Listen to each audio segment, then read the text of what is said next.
ज्यूले हात उठाउनु भएको हुनाले सम्माननीय प्रधानमन्त्रीज्यूलाई म रोस्टम प्रयोग गर्न अनुमति दिन्छु।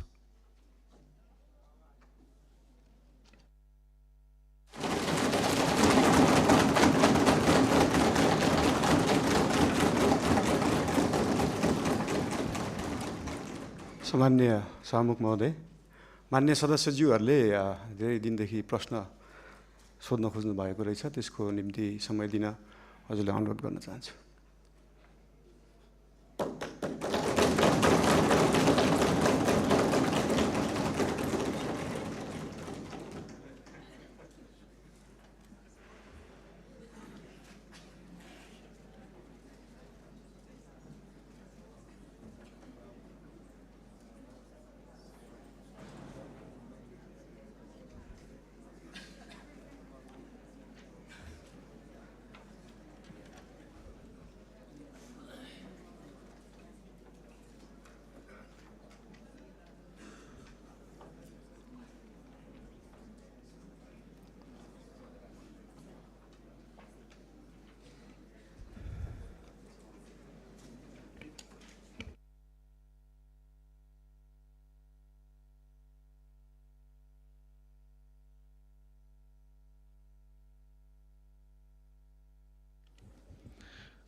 मान्य सदस्यहरू, सम्माननीय प्रधानमन्त्रीज्यूले मान्य सदस्यहरूले लामो समयदेखि प्रश्न गर्न पाउनुपर्छ र प्रश्नको उत्तर सम्माननीय प्रधानमन्त्रीज्यूबाट सदनलाई दिनुपर्छ भन्ने मान्य सदस्यहरूको निरन्तरको मागलाई सम्बोधन गर्दै सम्माननीय प्रधानमन्त्रीज्यूले आज नै आफूले प्रश्नको उत्तर दिन तयारी भएको कुरा रोस्टमबाट उद्घोष गरिसक्नु भएको हुनाले म दलगत रूपमा सबै दललाई एउटा एउटा प्रश्न सोध्नको लागि समय निर्धारण गर्छु।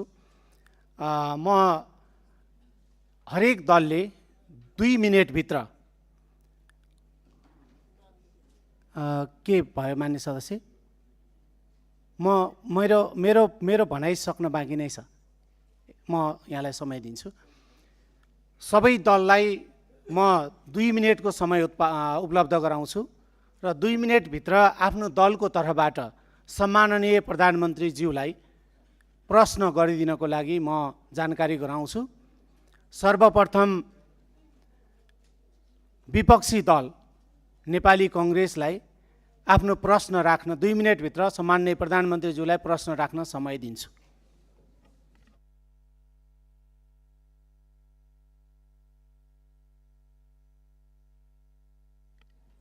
मान्य सदस्य युवराज दुलालले उठ्नु भएको थियो, के को लागि उठ्नुभयो? पहिला युवराज दुलालले एकदम छोटकरीमा आफ्नो कुरा भनिहाल्नुहोस्। माइक दिनुहोस्। सम्माननीय प्रधानमन्त्रीज्यू एकैछिन। सम्माननीय सभामुख महोदय, म फेरि आज एकपटक यो देशको संविधान र नियमावली मिचिएको यो दुःखद कुरा फेरि संसदलाई अवगत गराउन चाहन्छु। सम्माननीय प्रधानमन्त्रीज्यूबाट त्यो हुनु राष्ट्रको लागि धेरै नै दुःखद हो। सम्माननीय सभामुख मार्फत सम्माननीय प्रधानमन्त्रीज्यू, हाम्रो प्रतिनिधि सभा नियमावली 2079 को 56(1) मा प्रतिनिधि सभाका सदस्यहरूले सम्माननीय प्रधानमन्त्रीलाई प्रश्न सोध्ने व्यवस्था छ र जस अन्तर्गत समूह विभाजन गरिन्छ 15-15 जनाको, र त्यो समूहले सम्माननीय प्रधानमन्त्रीज्यूलाई प्रश्न सोध्नुभन्दा 3 दिन अगाडि नै लिखित रूपमा प्रश्न दिने र सम्माननीय प्रधानमन्त्रीज्यू उपस्थित भएको दिन 1 घण्टा त्यो प्रश्न उत्तर कार्यक्रम राख्ने प्रावधान भएकोले यो नियमावलीको नियम मिचिएको कुरा म दुःखका साथ दर्ज गर्न चाहन्छु। धन्यवाद।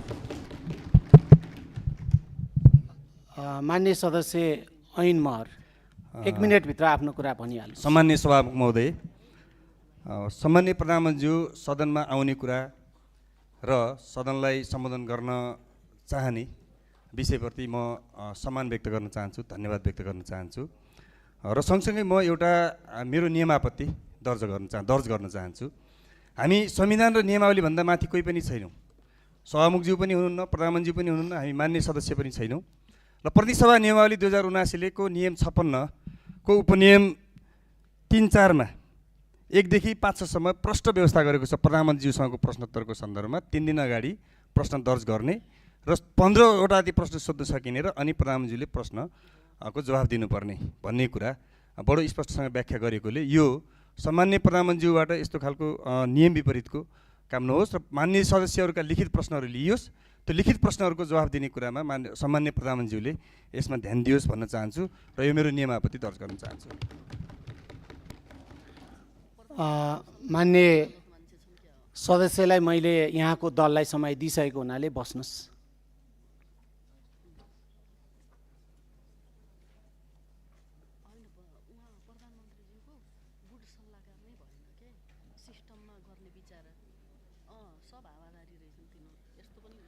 मान्य सदस्यहरूले नियमावलीको 56 को विषयमा कुरा उठाइरहनु भएको छ। मान्य सदस्यहरूलाई म नियमावलीको 56 नियम 56 एकचोटि पुनः हेर्नको लागि पनि अनुरोध गर्छु र सम्माननीय प्रधानमन्त्रीज्यूले सदनमा उपस्थित भएर प्रश्नको उत्तर दिनुपर्छ भनेर विशेष गरी विपक्षी बेन्चका मान्य सदस्यहरूले निरन्तर कुरा राखिरहनु भएको र यहाँहरूले सोध्ने प्रश्न भनेको सम्माननीय प्रधानमन्त्रीज्यूलाई नेपाल सरकारको तर्फबाट प्रधानमन्त्रीज्यूलाई प्रश्न सोध्ने नै होला। त्यो प्रश्न यहाँहरूसँग धेरै अगाडिदेखि प्रश्न सोध्न चाहनु भएको हुनाले त्यो प्रश्न तयारी नै होला। त्यस कारणले त्यो सामान्य प्रधानमन्त्रीज्यू रोस्टरमा उभिरहनु भएको छ र प्रश्नको उत्तर दिन तयारी हुनुभएको छ। त्यस कारणले हाम्रो नियमावलीले 3 दिन अगावै प्रश्न लिखित रूपमा सोध्नुपर्ने भनेर निर्धारण गरेको छैन। त्यस कारणले मान्य सदस्यहरूलाई यो ध्यान आकर्षण गराउन चाहन्छु र मान्य सदस्यहरू, मैले मान्य सदस्यको दललाई समय दिइसकेको छु। त्यस कारणले बस्नुहोस्। कुन नियमावलीको कुन नियम आपत्ति हो मान्य सदस्य?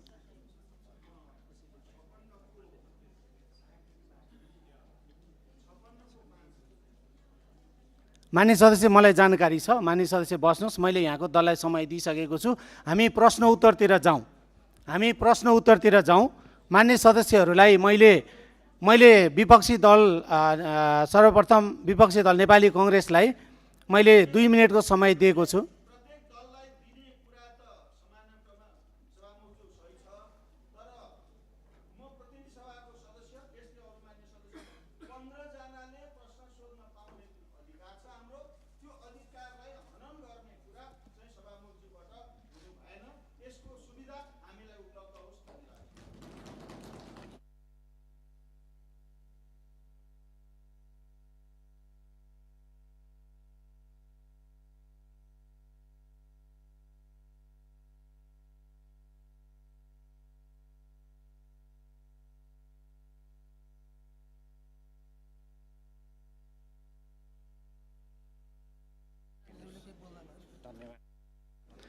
मान्य सदस्यहरू, मैले फेरि मान्य सदस्यहरूलाई ध्यान आकर्षण गराएँ। हाम्रो नियमावलीको कुनै नियममा पनि 15 जनाले प्रश्न सोध्न पाउने भनेर लिखित रूपमा छैन। कारणले मान्य सदस्य इन्दिरा राणा मगर के होला? कुन नियमावलीको कुन नियम आपत्ति? होइन, क्लियर गर्नु परेन। मान्य सदस्य बस्नुहोस्। मान्य सदस्यहरूलाई मैले फेरि पनि भने मैले दलगत रूपमा समय निर्धारण गर्न खोजेको छु। नेपाली कांग्रेसको तर्फबाट मान्य सदस्य अर्जुन नरसिंह केसीले हात उठाउनु भएको छ। म उहाँलाई समय दिन्छु। 2 मिनेटभित्र सम्माननीय प्रधानमन्त्रीज्यूलाई नेपाल सरकारको तर्फबाट प्रश्न सोधिदिनु होला। सम्माननीय सभामुख महोदय, आज बडो नाटकीय ढङ्गले प्रधानमन्त्रीले प्रश्नोत्तरको निम्ति संसदमा आफै उभिएर जो समय माग्नु भएको छ, वास्तवमा यो विकसित देशहरूमा पनि प्रधानमन्त्रीले त्यस्तो गर्छन्। यसलाई म पोजिटिभ र लोकतान्त्रिक प्रक्रियाकै एउटा अङ्ग मान्छु। तर कुरा चाहिँ के छ भने नियम, प्रक्रिया र पद्धतिमा हरेक समय जो नेपालको प्रतिनिधि सभाको नियमावली छ, त्यो नियमावली अन्तरको प्रोसेस एउटा अर्कै प्रोसेस हो। त्यो निरन्तरता रहनुपर्छ, त्यसलाई बाइपास गरेर मिल्दैन। तर प्रधानमन्त्रीले उभिएर अहिलेको समसामयिक स्थितिमा मान्य सदस्यहरूको के धारणा भनेर अचानक जो उभिनु भएको छ त्यो चाहिँ राम्रै हो भन्छु। तर कुरा के छ भने अब मैले यो 2 मिनेटभित्र म धेरै कुरा सबै त भन्न सक्दिनँ। सबभन्दा पहिला हामीले निरन्तर रूपबाट मैले चाहिँ नि यो शून्य समय पनि निकालेको कुरा हो। 23-24 को जेएनजी आन्दोलनपछि गौरीवादी कार्कीको जुन प्रतिवेदन छ त्यो प्रतिवेदनको सारांश रूपमा कहीँ अनौपचारिक रूपले प्रकाशित भए पनि औपचारिक रूपले त्यो प्रकाशित हुन सकेका छैन र त्यो औपचारिक रूपले प्रकाशित हुनुपर्छ र त्यो संसदका प्रत्येक सदस्यले पाउनुपर्छ भन्ने कुरा सभामुखजी मैले पहिला पनि उठायो र त्यसपछि 24 गौरीबहादुर कार्कीजीको प्रतिवेदनमा 24 गते पुरा रूपबाट ब्ल्याकआउटै गरिएको खालको हामीले बुझेका छौँ। जहाँसम्म 24 गते देशमा जुन खालको अत्यन्त विध्वंसात्मक घटना घट्यो त्यो घटनाको छानबिन गर्नको निम्ति निष्पक्ष आयोगको गठन तत्कालै गर्नको निम्ति म प्रधानमन्त्रीसँग अनुरोध गर्छु र त्यो सँगसँगै अर्को चाहिँ नि के भनेदेखि यो मलाई बसेर भन्नु है साहब त्यो सँगसँगै प्रधानमन्त्रीजीलाई चाहिँ अर्को के भने भर्खर मानवाधिकार आयोगले जो प्रतिवेदन प्रस्तुत गरेको छ त्यो प्रतिवेदन चाहिँ सरकारलाई प्रधानमन्त्रीलाई त प्रस्तुत गरिसकेका छ। त्यो प्रस्तुतलाई सार्वजनिक रूपले जनतामा सम्प्रेषण गर्ने र त्यो सँगसँगै यो कारबाहीको प्रक्रिया पनि सुरु गर्नुको निम्ति चाहिँ नि म सम्माननीय सभामुखलाई हार्दिक रूपबाट अनुरोध गर्न चाहन्छु र म एउटा कुरा चाहिँ फेरि पनि अनुरोध के गर्न चाहन्छु भने यो कानुनी राज्यमा रुल बाई ल पनि हुन्छ, रुल अफ ल पनि हुन्छ। रुल अफ ल भने कानुनको स्पिरिट, संविधान, मर्यादा, त्यसका सम्पूर्ण कुरालाई केन्द्रित बनाइन्छ भने रुल बाई ल भने जो शक्तिमा छ, जो बहुमतमा छ, उसले आफू अनुकूल कानुन बनाएर प्रयोग गर्ने जुन खालको परम्परा र रुल बाई ल भनेर भनिन्छ, सत्ताको स्वार्थको निम्ति कानुनलाई प्रयोग गरेर देखिने परम्परा हामी कहाँ पनि देखिन थालेको छ। त्यसलाई नियन्त्रण हुनुपर्ने आवश्यकता छ, किनभने हामी लोकतान्त्रिक पद्धतिलाई जगेर्ना गर्नुको निम्ति हामी जुनसुकै बेन्चमा बसे पनि हाम्रो साझा दायित्व हो र त्यो दायित्वलाई प्रधानमन्त्रीले अझ बढ्ता बुझ्नुपर्छ र बुझ्नु भएको छ भन्ने मलाई विश्वास छ। धन्यवाद। मान्य सदस्यहरूबाट उठाएको जिज्ञासाप्रति मेरो ध्यानाकर्षण भएको छ। हामी आगामी बैठकभन्दा अगाडि कार्यव्यवस्था परामर्श समितिको बैठक पनि बस्न सक्छौँ र त्यसपछि बाँकी छलफल त्यहीँ गर्नेछौँ। आज सम्माननीय प्रधानमन्त्रीज्यूले रोस्टरमा उभिएर मान्य सदस्यहरूको प्रश्नको उत्तर दिन म तयार छु र मलाई प्रश्न सोधियोस् भनेर यो सम्मानित सदनप्रति उहाँले प्रश्न गर्नुभएको हुनाले त्यसैतर्फ मैले ध्यानाकर्षण गराउँदै सम्माननीय प्रधानमन्त्रीज्यू। सम्माननीय सभामुखज्यू धन्यवाद। मान्य सदस्यज्यूले भन्नुभएको धेरैजसो कुरालाई चाहिँ मैले सल्लाह र सुझावको रूपमा लिएको छु र मानव अधिकार आयोगको प्रतिवेदन मात्रै नभएर 23-24 गतेको मात्रै नभएर विभिन्न कालखण्डमा धेरै आन्दोलनहरू भएका छन्, धेरै दमनहरू पनि भएका छन्। विभिन्न कालखण्डमा भएका आन्दोलनहरू, र्यालीहरूमा भएका कुराहरूको प्रतिवेदनहरू धेरै छन्। एउटा मात्रै प्रतिवेदन छैन मानव अधिकार आयोगको र विभिन्न आयोगहरू पनि गठन भएका छन् विभिन्न कालखण्डमा। आजसम्म नेपाल सरकारलाई बुझाइएको जति पनि आयोगका प्रतिवेदनहरू छन् ती सबै प्रतिवेदनहरूलाई एकमुष्ट रूपमा नेपाल सरकारले अध्ययन गर्छ र गर्नुपर्ने काम कारबाही त्यही हिसाबले गर्छ। धन्यवाद।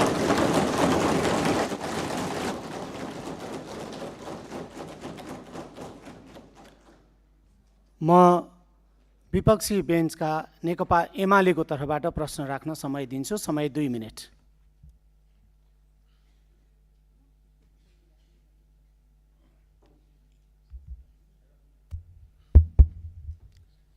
सम्माननीय सभामुख महोदय, सम्माननीय प्रधानमन्त्रीज्यूलाई वास्तवमा हाम्रो राष्ट्रको सार्वभौमिकता, राष्ट्रिय अखण्डता र स्वतन्त्रता हामी सबैको प्राणभन्दा प्यारो चिज हो।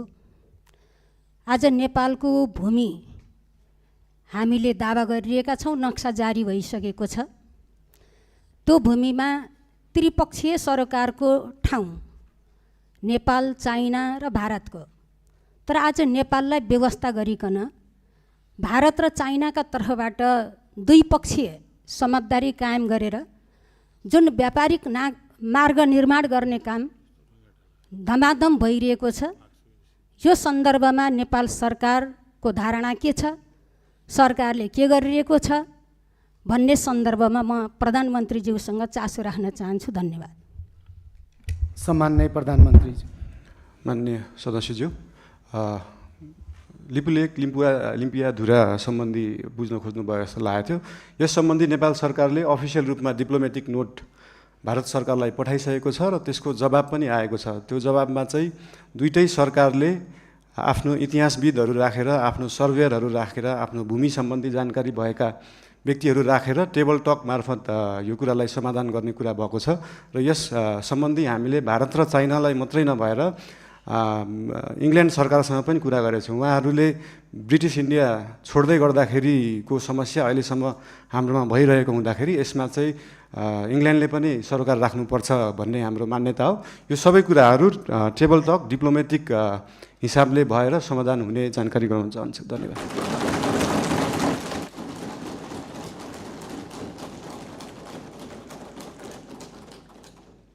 मान्य सदस्यहरू, विपक्षी बेन्चकै तर्फबाट नेपाली कम्युनिस्ट पार्टीको तर्फबाट आफ्नो प्रश्न छ भने 2 मिनेटभित्र प्रश्न राख्न समय दिन्छु।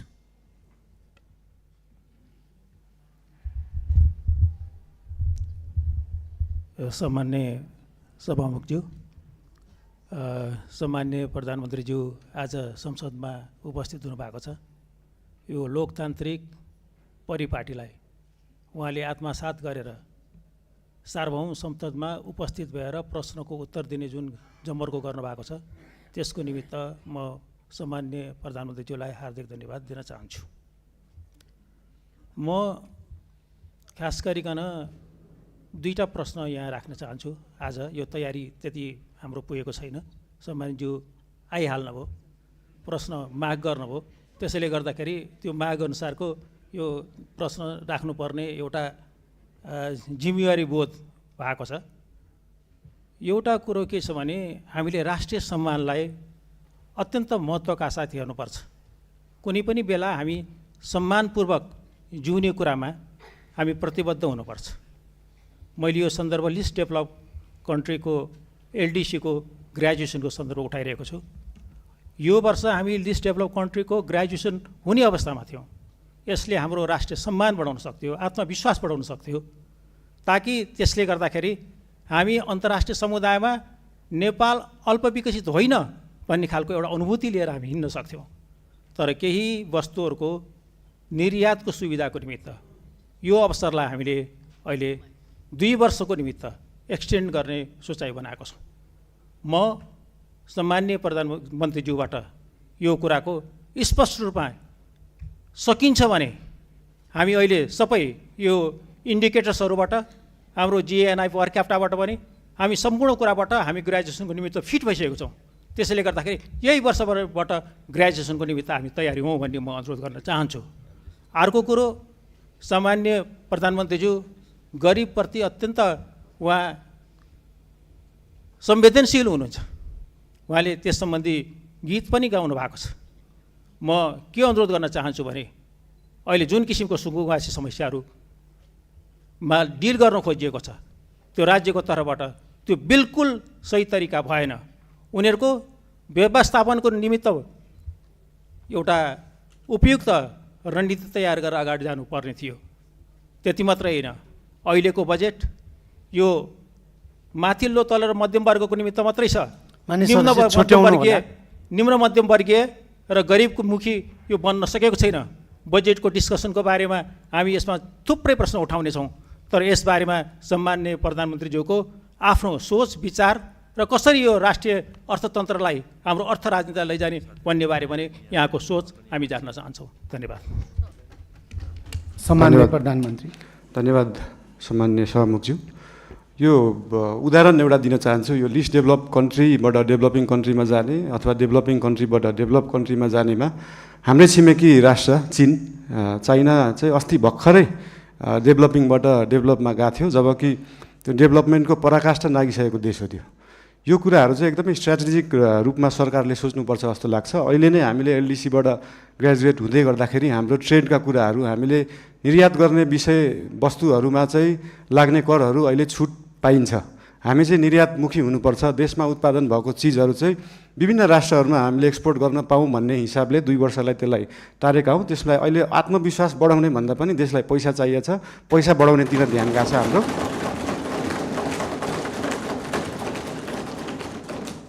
अनि गरिब विपन्नको कुरामा मैले पहिल्यैदेखि भन्दै आएको यो साम्यवाद समाजवाद भनेको भाषणमा दिन एकदम सहज हुन्छ, मजा पनि आउँछ। तर साँच्चीकै साम्यवाद, साँच्चीकै समाजवाद गर्ने भने हाम्रो काठमाडौँ महानगरपालिकामा मेयर हुँदाखेरिको म उदाहरण दिन चाहन्छु। हामीले विपन्नलाई जुन प्राइभेट स्कुलमा 10% स्कलरसिप दिनुपर्छ, त्यसलाई इक्जाम लिएरै एकदमै मजाले लागू गरेका थियौँ। त्यहाँ चाहिँ विपन्नले एकदमै महँगा कलेजहरूमा पढ्न पाए। साँच्चीकै समाजवाद भने त्यो हो। र विभिन्न महँगा अस्पतालहरूमा पनि हाम्रो ऐन कानुन संविधान बमोजिम नै 10% बेड चाहिँ विपन्नलाई दिनुपर्छ भन्ने व्यवस्था थियो। त्यसको लागि हामीले वेबसाइट नै बनाएर प्राइभेट हस्पिटलहरूमा सर्जरीसम्म विपन्नलाई गराउने व्यवस्था गराएको थियौँ। त्यही हो समाजवाद, साम्यवाद भने चाहिँ त्यस्तो कुरालाई भनिन्छ। र यही 10% विपन्नलाई दिनुपर्ने कुराहरू, शिक्षा र स्वास्थ्यको कुराहरू हामी देशैभरि लागू गर्न खोज्दैछौँ। यसको लागि विभिन्न जिल्लाहरूमा, विभिन्न स्थानीय निकायहरूमा यसको लागि हामी सहकार्य गर्दै जानेछौँ। संविधानमा लेख्न त लेखियो फ्री शिक्षा, फ्री स्वास्थ्य, तर सरकारको बजेट त्यो छ कि छैन भन्ने कुरा सोचिएन। त्यही भएर अहिलेको लागि हामीले सबैलाई नभएर विपन्न वर्गलाई, कम्तीमा विपन्न वर्गलाई चाहिँ फ्री शिक्षा, फ्री स्वास्थ्य दिनमा हाम्रो नेपाल सरकार र हाम्रो राष्ट्रिय स्वतन्त्र पार्टी त्यसमा चाहिँ एकदमै लागेको छ। धन्यवाद।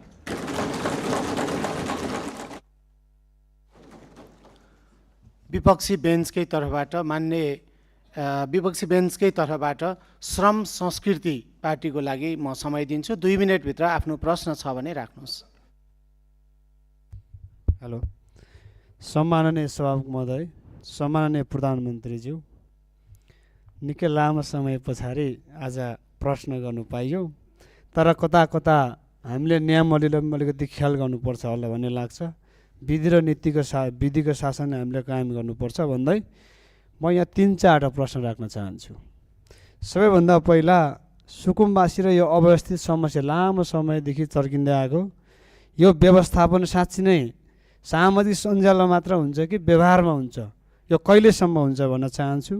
दोस्रो प्रश्न, नेपालमा सहकारीमा ठुलो घोटाला भयो, ठुलो तपाईँको समस्या उत्पन्न भयो, थुप्रै आन्दोलन भयो। यो जीवी राई भन्ने जस्तै जीवी राई लगायत अन्य चाहिँ थुप्रै सहकारी ठगीहरू गर्ने कहिले पक्राउ हुन्छ, स्पेसली जीवी राई। दोस्रोमा भदौको 23-24 को जेनजी आन्दोलनमा भएका घटनामा मानव अधिकारले तयार पारेको प्रतिवेदन लगायत भर्खरै मात्रै सम्माननीय प्रधानमन्त्रीज्यूले भन्नुभयो अन्य आन्दोलनहरूमा भएको जति पनि घटनाहरूलाई चाहिँ छानबिन गर्छौँ भन्नुभयो। यो कहिलेसम्म हामीले साँच्ची नै यसको चाहिँ यो घटना चाहिँ यसरी भएको छ भनेर चाहिँ परिणाममा देख्न सक्छौँ, त्यो प्रश्न गर्न चाहन्छु। र अर्को, कालोपानी लिपुलेक लिपिया धुराको समस्या निकै लामो समयदेखि चल्दै आएको छ र अन्य सीमामा थुप्रै समस्याहरू छन्। त्यो सीमामा चाहिँ कहिले सरकार छ भने सीमाका चाहिँ आम नागरिकहरूले अनुभूति गर्न सक्छन्, त्यो प्रश्न गर्न चाहन्छु। र मैले सम्माननीय प्रधानमन्त्रीज्यूको कार्यकक्षमा आएर यो बाँदर व्यवस्थापनको चाहिँ ठुलो जो हामीले चाहिँ 3टा उपायसहित सम्माननीय प्रधानमन्त्रीज्यूको कार्यकक्षमा आएर मैले लिखित रूपमा दिएको थिएँ। हामीले स्वाधीन र राष्ट्रवादको कुरा गरिरहँदाखेरि चाहिँ कृषि र किसान बिना हामीले स्वाधीन देश चाहिँ परिकल्पना गर्नु सक्ने जस्तो मलाई लाग्दैन। यो बाँदर व्यवस्थापन कहिले हुन्छ भन्न चाहन्छु। यसमा श्रेष्ठ सबैजना लाग्नुपर्छ। यो हाँस्ने कुरा होइन, यो श्रेष्ठ कुरा छ, लाखौँ किसानसँग जोडिएको कुरा हो। हस्, धन्यवाद। बाँकी कुरा फेरि अब अर्कोमा गरौँला। र एउटा कुरो, यो चाहिँ नियमावलीको 56 को 15 जनाले कम्तीमा सोध्ने भने चाहिँ हाम्रो अरू साथीले पनि सोध्न चाहनुहुन्छ होला। सभामुख महोदय, यो नियमावलीले चाहिँ कार्यान्वयन गर्नुपर्छ होला। धन्यवाद। सम्माननीय प्रधानमन्त्री। सम्माननीय सभामुख महोदय, यो सुकुम्बासीको विषयमा धेरै कुराहरू आएका छन्। हामीले काठमाडौँ उपत्यकामा रहेका खोला किनारमा जुन एकदमै जोखिमपूर्ण अवस्थामा बस्नु भएको थियो, उहाँहरूलाई चाहिँ अर्को ठाउँ सार्ने काम गरेको हो। हामीले उहाँहरूलाई त्यो हेर्दाखेरि त्यो खेदाको अवस्था देखे पनि यो 4 वर्ष अगाडिदेखि नै म स्थानीय सरकारमा हुँदा नै सङ्घ सरकारलाई भनेको कुरा चाहिँ के थियो भन्दाखेरि उहाँहरूलाई त्यहाँबाट स्थानान्तरण गरेर होल्डिङ सेन्टरमा राखेर जो सहीमा सुकुम्बासी हुनुहुन्छ, जसको चाहिँ देशभरि कतै पनि एक दूर जग्गा पनि छैन, एक आना जग्गा पनि छैन, उहाँहरूलाई चाहिँ त्यो जग्गाको व्यवस्थापन नेपाल सरकारले गर्नुपर्छ। त्यो हाम्रो सरकारको र हाम्रो पार्टीको मान्यता हो, त्यो उहाँहरूले पाउनै पर्छ। तर काठमाडौँ उपत्यकामा बसेकालाई किन एकदम प्रायोरिटी दिएर हटाइयो भन्दाखेरि विगतका धेरै वर्षहरूमा बाढी आउँदाखेरि उहाँहरूको घर डुबानमा पर्ने र उहाँहरूको स्वास्थ्य अवस्था पनि एकदमै नाजुक थियो। उहाँहरूको सेनिटरी अवस्था, उहाँहरूको त्यो वासरुम टोइलेटको व्यवस्था त्यसको निकासा सिधै खोलामा थियो र उहाँहरूबाटै निस्केको त्यो फोहोरको दुर्गन्धले फेरि उहाँहरू नै बिरामी परिराख्नु भएको थियो। त्यसले गर्दाखेरि उहाँहरू बिरामी पनि परिराख्नु भएको थियो, खोला फोहोर पनि भइरहेको थियो र त्योभन्दा सबैभन्दा ठुलो कुरा चाहिँ उहाँहरूको ज्यान जोखिममा थियो। उहाँहरूको ज्यान जोखिमबाट जोगाउने काम गरेको हो नेपाल सरकारले। र जहाँसम्म उहाँहरूलाई जग्गा व्यवस्थापन गर्ने कुरा छ त्यसको निम्ति भूमि सम्बन्धी हाम्रो समिति पनि बनिसकेको छ। हाम्रो मन्त्रालयले काम गरिरहेको छ, 2-3 मन्त्रालयले यो विषयमा काम गरिरहेको छ। अस्ति अर्थमन्त्रीज्यूले पनि यही आर्थिक वर्षभित्र हामी यो गर्छौँ भन्नुभएको छ।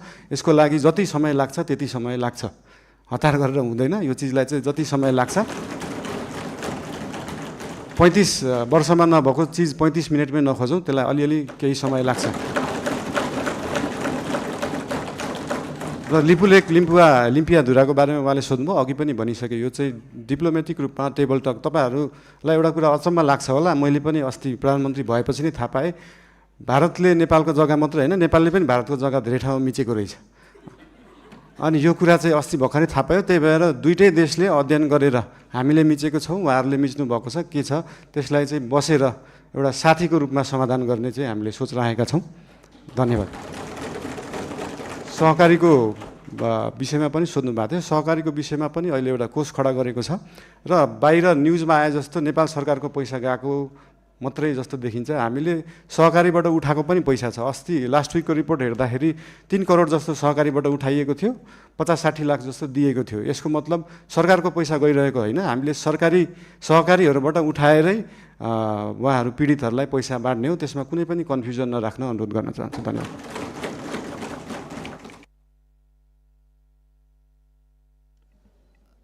सामान्य प्रधानमन्त्रीज्यू, अर्को 2टा प्रतिवेदन सार्वजनिकको कुरा र बाँदर व्यवस्थापनको कुरा।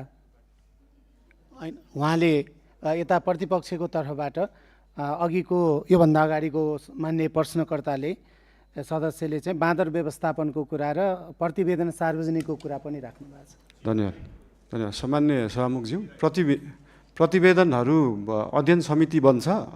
जस्तै मिडियामा आइसक्यो, तर त्यो मानव अधिकार आएको प्रतिवेदन पनि प्रधानमन्त्री कार्यालयमा अफिसियली बुझाइएको छैन। त्यो 29 पेजको केही खण्ड आए तापनि त्यो 10,000 पेजको छ भन्ने सुन्नमा आएको छ।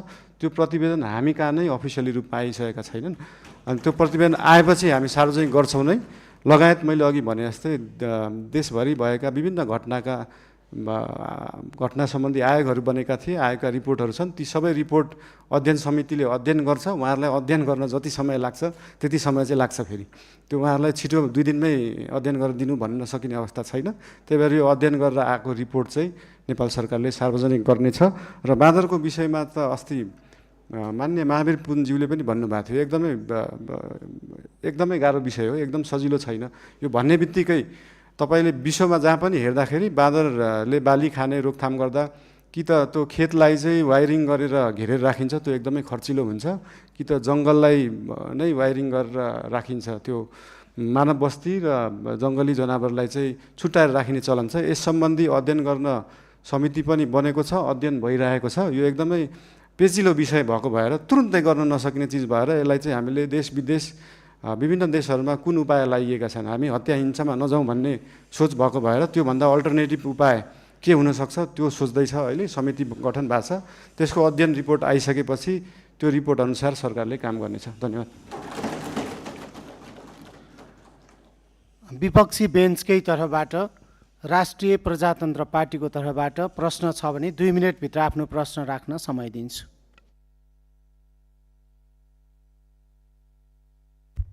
सम्माननीय सभामुख महोदय, सम्माननीय प्रधानमन्त्रीज्यू, हालैका दिनमा धेरै नेपाली नागरिकहरूलाई भिजिट भिजाको नाममा गल्फ तथा अन्य मुलुकहरूमा लैजाने क्रम रोकिएको छैन। यसरी भिजिट भिजाको दुरुपयोग मार्फत श्रम शोषण, मानव बेचबिखन अवस्था सृजना भइरहेको विषय गम्भीर रूपमा उठिरहेको छ।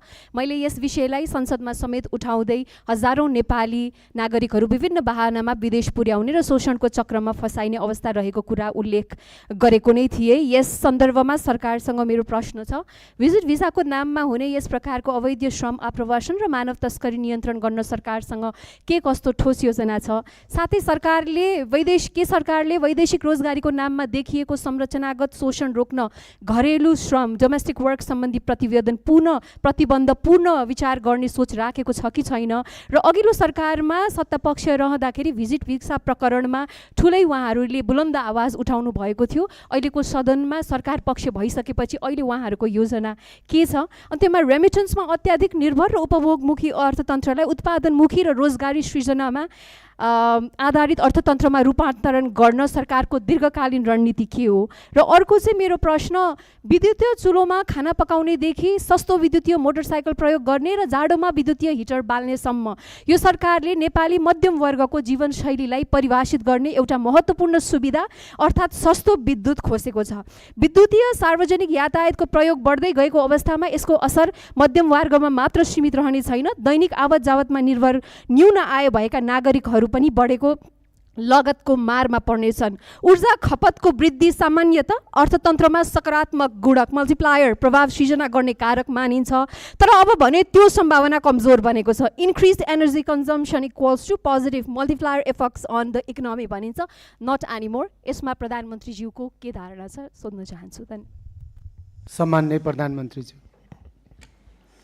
यो भिजिट माननीय सदस्यज्यू, सम्माननीय सभामुखज्यू, यो भिजिट भिसाको जुन दुरुपयोग विगतका धेरै दिनहरूमा भएका थिए त्यसको लागि एकदमै कडा निर्देशन मन्त्रालय, एयरपोर्ट लगायत त्यहाँ भएका विभिन्न विभागहरूलाई दिएको छ र भिजिट भिसामा गएर त्यहाँनिर कामको लागि इन्टरभ्यू दिएर काम पाउँदाखेरि फेरि फर्केर आउनुपर्ने, फेरि वर्किङ भिजाको लागि अप्लाई गर्नुपर्ने र नेपाल नै आउनुपर्ने व्यवस्था रहेछ। त्यसको लागि पनि एउटा अल्टरनेटिभ उपाय रहेछ। भिजिट भिसामा गएर उहाँहरूले त्यहाँनिर काम गर्न खोज्नु भएको छ भने त्यसलाई वर्किङ भिजामा उतै बसेर पनि कन्भर्ट गर्न सकिन्छ। यसको लागि श्रम मन्त्रालयले विभिन्न क्षेत्रहरूलाई समेटेर यसको व्यवस्थापनको लागि काम गरिरहेको छ। यस विषयमा थप केही जानकारी चाहिएमा श्रम मन्त्रीज्यूसँग पनि लिन सकिन्छ, श्रम मन्त्रालयसँग पनि लिन सकिन्छ नै। र विद्युतको विषयमा अघि भन्नुभयो, देशभरि जुन हिटर इन्डक्सन अहिले चाहिँ के छ भन्दाखेरि साँच्चीकै हामी अहिले विद्युतीय युगमा तुरुन्तै जान सकिने अवस्था छैन। साँच्चीकै देशका हरेक किचनमा अहिले नै बिजुलीबाट पकाउने, इन्डक्सन कुकरबाट पकाउने हो भने देशमा भएका सबै ट्रान्सफर्मर र सबस्टेसन पड्किन्छन्। त्यसको क्षमता नै छैन अहिले। त्यो क्षमतालाई विकास गर्नलाई पैसा चाहिन्छ र त्यही पैसाको लागि 50 युनिटभन्दा माथि चाहिँ 5% भ्याट लाउने कुरा जुन अर्थमन्त्रीज्यूले अस्ति कुरा गर्नुभएको छ त्यो एकदमै धेरै रकम होइन, 100 रुपियाँमा 5 रुपियाँ हो। त्यो पैसा चाहिँ केमा खर्च हुन्छ भन्दाखेरि देशभरि ट्रान्सफर्मरलाई अपग्रेड गर्नुपर्छ, देशभरि ट्रान्समिसन लाइनको तारको मोटाइलाई अपग्रेड गर्नुपर्छ, सबस्टेसनहरू अपग्रेड गर्नुपर्छ, अनि बल्ल हामी साँच्चीकै विद्युतीय युगमा जान सक्छौँ। त्यसको लागि नेपाल सरकार अग्रसर छ। धन्यवाद। मान्य सदस्य महावीर पुनलाई प्रश्न छ भने 2 मिनटभित्र आफ्नो प्रश्न राख्न समय दिन्छु। धन्यवाद सभामुख महोदय। प्रश्न त थिएन, अब बनाइयो। र पहिलो प्रश्न के छ भने म चुनावी सरकारको मन्त्री हुँदादेखि नै यो विदेशमा बस्ने नेपालीहरूले अस्तिको फागुन 21 गतेको चुनावमा पनि भोट दिने व्यवस्था मिलाउनु पर्छ भनेर धेरै कराएँ। विभिन्न राजनीतिक पार्टीहरूको संयुक्त सम्मेलनमा पनि कराएँ, अनि त्यसपछि क्याबिनेटमा पनि कराएँ, धेरै साथीहरूलाई कराएँ। त्यति बेला गर्ने भन्दै थियो, तर गर्न नसकिने भयो भनियो। अब अस्तिको चुनावमा त्यो भोट दिने व्यवस्था गर्न नसके पनि अब आउने 84मा स्थानीय सरकारको, प्रदेश सरकारको चुनाव हुँदैछ। त्यो चुनावमा करिब नेपालीहरू मोटामोटी यति भन्ने त एक्ज्याक्ट डाटा त छैन होला, करिब 30 लाखको वरिपरि नेपालीहरू विदेशमा काम गरिरहेछन् र ती सबै नेपालीहरू चाहिँ भोट दिने उमेर पुगेका नेपालीहरू हुन् र उमेर पुगेर नै काम गर्न गएका हुन्। त्यसैले ती नेपालीहरूलाई यो अब आउने चुनावमा भोट दिने व्यवस्था के गरिँदैछ यो चाहिँ छिटै हुनु पर्यो, किनभने 84 त आइहाल्छ, 83 लागिसक्यो, 84 भनेको अर्को वर्ष हो। यो चाहिँ कति छिटो काम भइरहेछ, के भइरहेछ त्यो जान्न चाहन्छु। र अर्को कुरा त मेरो बाँदरको समस्या भन्ने थियो। के हुँदैछ भनेर अनि उहाँहरूको मान्यले राखिसक्नुभयो। र एउटा कुरा के छ भने यो चाहिँ कम्प्लेन पनि हो। गर्नुपर्ने कुरा चाहिँ के छ त भन्दाखेरि स्थानीय तहमा चाहिँ राजस्व सङ्कलन गर्ने महालेखा नियन्त्रक कार्यालयबाट सूत्र रेभेन्यू भन्ने चाहिँ एउटा सफ्टवेयर राखेको रहेछ। त्यो सफ्टवेयरको धेरै कम्प्लेन आयो अनि जनताहरूले चाहिँ समयमा चाहिँ पाउन सकेनन्, सेवा पाउन सकेनन्। कहिले के बिग्रियो भन्छ अरे, कहिले के बिग्रियो, कहिले सर्भर डाउन इत्यादि गर्दाखेरि यो चाहिँ धेरै के अरे पालिकाहरूबाट मलाई कम्प्लेन आएको हुनाले यो कुरा सुनाइदिनु भनेको हो। त्यो कुरामा पनि के हुँदैछ, साँच्चीकै भएर कम्प्लेन आएको हो अथवा नभएर कम्प्लेन आएको हो, त्यो कुरा पनि जानकारी दिनु पर्यो। धन्यवाद। सम्माननीय प्रधानमन्त्री। सामान्य सभामुखज्यू, मान्य सदस्यज्यूले राख्नुभएको कुराहरू उहाँहरूको इन्टरिम गभर्मेन्ट हुँदा पनि उहाँहरूले उठाउनु भएको थियो। त्यसमा एउटा समस्या चाहिँ के छ भन्दाखेरि विदेशमा रहनुभएको नेपाली दाजुभाइ दिदीबहिनीहरूले भोट हाल्दाखेरि दुईवटा उपाय रहेछन्। एउटा चाहिँ एम्बेसीमा गएर भोट दिने, अर्को चाहिँ मोबाइलबाट भोट दिने।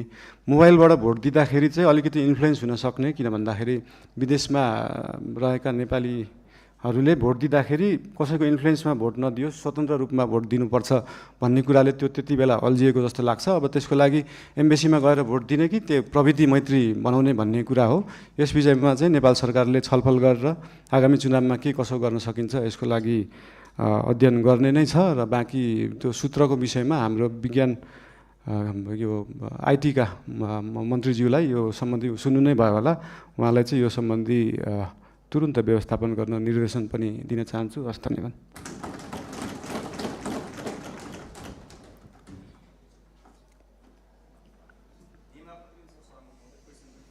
मान्य सदस्य एकछिन बस्नुहोस्, मैले काम बाँकी नै छ। मान्य सदस्य एकछिन बस्नुहोस्, मैले सत्तापक्षलाई समय दिन बाँकी नै छ। पछाडि पनि मान्य सदस्य एकछिन बस्नुहोस्, मैले सत्तापक्षलाई समय दिन बाँकी नै छ। सम्माननीय प्रधानमन्त्रीज्यूलाई प्रश्न उत्तर कार्यक्रम भइरहेको हुनाले सत्तापक्षको तर्फबाट राष्ट्रिय स्वतन्त्र पार्टीलाई आफ्नो दलको तर्फबाट 2 मिनेटभित्र प्रश्न छ भने प्रश्न गर्न समय दिन्छु।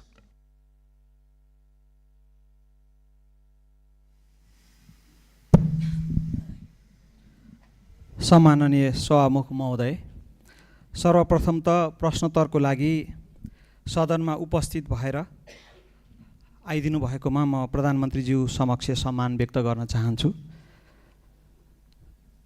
हाल गत निर्वाचनमा आम नागरिकले अभूतपूर्व जनमत दिएर नागरिकको काम गर्नको लागि हामीलाई पठाउनु भएको छ र म आम नागरिकलाई धन्यवाद पनि व्यक्त गर्न चाहन्छु।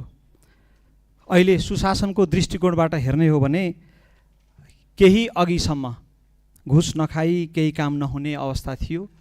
सरुवा बडुवामा पनि घुस नखाइकन हुँदैन भन्ने एउटा भाष्य निर्माण भएको थियो। त्यो अहिले यहाँको नेतृत्वमा सरकार गठन भइसके पछाडि धेरै चिरिँदै गएको छ। आम नागरिकको यो जनमत देशमा सुशासन र समृद्धिको लागि हो भन्ने कुरामा दुई मत छैन। नो इफ नो बट, सुशासन चाहियो, समृद्धि चाहियो भन्ने छ र सरकारले त्यसै अनुरूप काम पनि गर्दै गएको कुरा आम नागरिकलाई आश्वस्त हुने गरी प्रस्ताइदिनु हुन सम्माननीय प्रधानमन्त्रीज्यूलाई हार्दिक अनुरोध गर्न चाहन्छु। धन्यवाद।